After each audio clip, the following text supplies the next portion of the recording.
Good morning, Darwin Sugiman BN, your freelance newsreader. Top story number 1, PM Lawrence Wong and Anwar Ibrahim.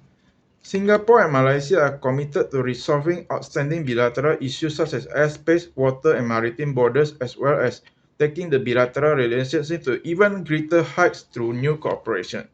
The two countries already cooperate substantially in almost every sector, such as health, education, culture, trade and investment, connectivity, emerging markets such as digital economy and renewable energy, he noted. The rapid transport system link features a 4-kilometer light rail transit shuttle service between Bukit Jagal Station in Johor Bahru and Woodlands North Station in Singapore will have capacity of 10,000 passengers an hour in each direction. Johor Singapore Special Economic Zone and the Johor Bahru Singapore Rapid Transit Link System speak the cooperation that ASEAN countries ought to be pursuing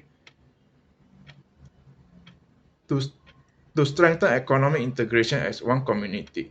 It is expected to relieve congestion at Johor Singapore Causeway, currently the world's busiest border crossing. His work, the Mr. Wong work, is to address issues Singaporeans care about, such as housing, cost of living, job, but quite a large amount element involved engaging other countries. Noting that times has changed since he started out as civil servant in 1997, he said every ministry is aware the importance of having strategy to engage their foreign counterpart so that they can learn the best practice from elsewhere and build partnership and bring benefits to Singaporeans. Top story number 2, Chencharu Yishun. Chencharu, bounded by Yishun Avenue 1 and 2 and Sembawang Road, will also have integrated development comprising a hawker center, bus interchange, shop, and residential unit. Other new amenities planned, such as educational institution, nursing homes, are to cater residents of different age groups, the housing board said. Chencharu was made of plantation farm in 1900 and subsequently redeveloped for recreational and commercial use. It housed plant nurseries and the former Bottle Tree Park, which later became Orto Leisure Park. Area is identified for residential use in Urban Redevelopment Authority in 2019 master plan. By 2040, 10,000 homes will be built on the 70-hectare area. 50% will be public flats, National Development Minister Ms. Desmond Lee announced. Top story number 3.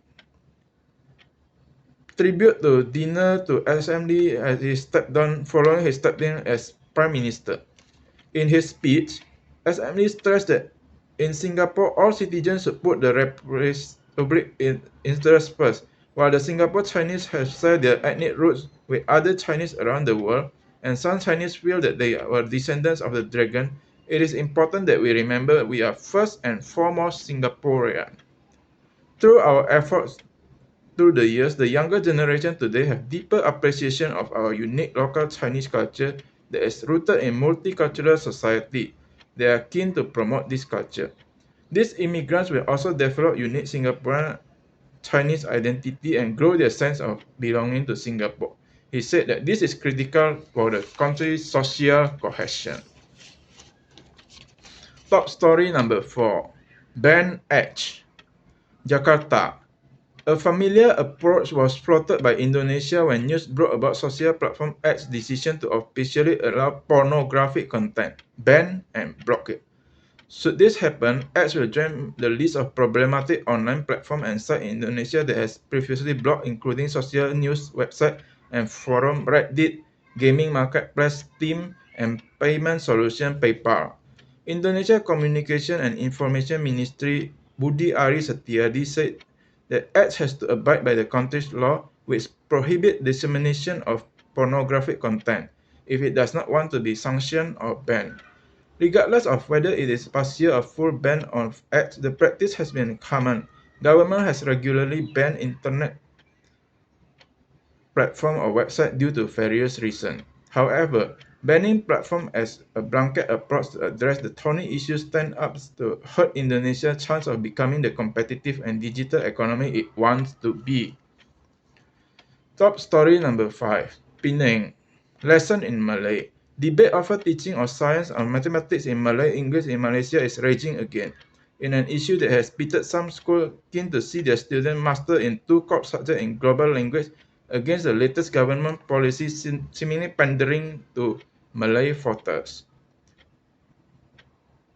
At the time when top car maker Tesla and Chinese car brands along with cloud giants Microsoft and Amazon are entering and expanding in the country, Malaysia is grappling with critical shortage of engineers as well as low STEM science, technology, engineering, and much enrollment rates in the school.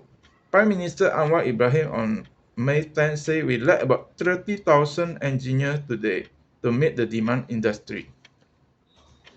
Top story number 6, petrol subsidy Penang.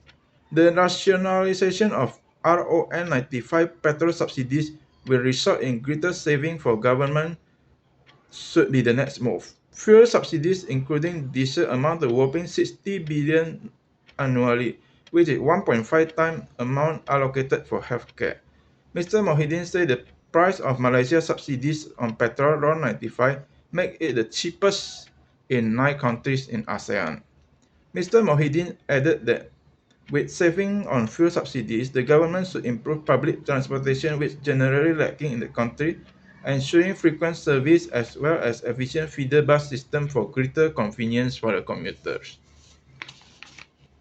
Top story number 7. Tokyo Governor Yuriko Koike or Renho. Yuriko will take the initiative to under her leadership to tackle major issues facing Japan such as falling birth rate, advancement of women, and digitalization. While Mr. Renho is known for her public attacks on wasteful public spending as well as her combative style in parliament. Prime Minister of Japan is Fumio Kishida from Liberal Democratic Party, LDP. Top story number 8. Israel and Hamas. Both nations commit war crime.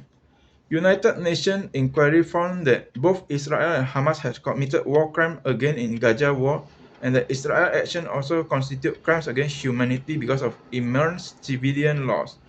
The war began at 7 October when militants led by Hamas, the Islamic group Palestine ruling Gaza, killed about 1,160 Israelis, took more than 250 hostages.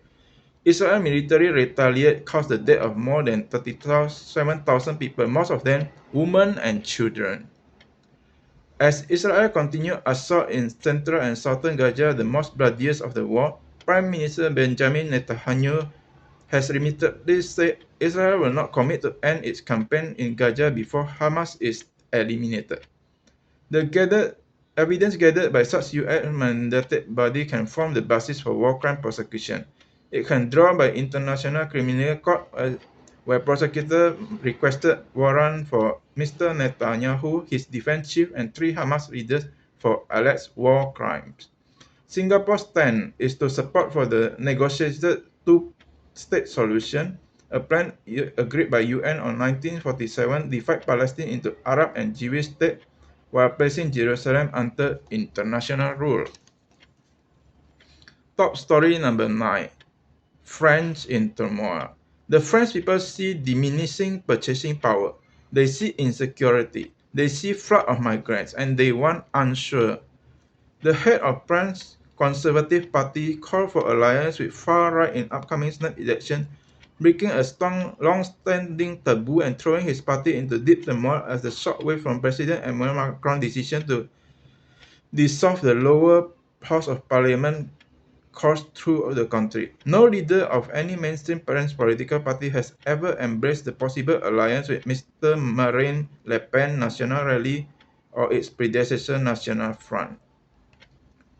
The Republicans, a party that was long dominant in the French politics under president by Nicolas Sarkozy and Jacques Chirac, has only 61 lawmakers in the 577-seat National Assembly and could see those numbers dwindle even further.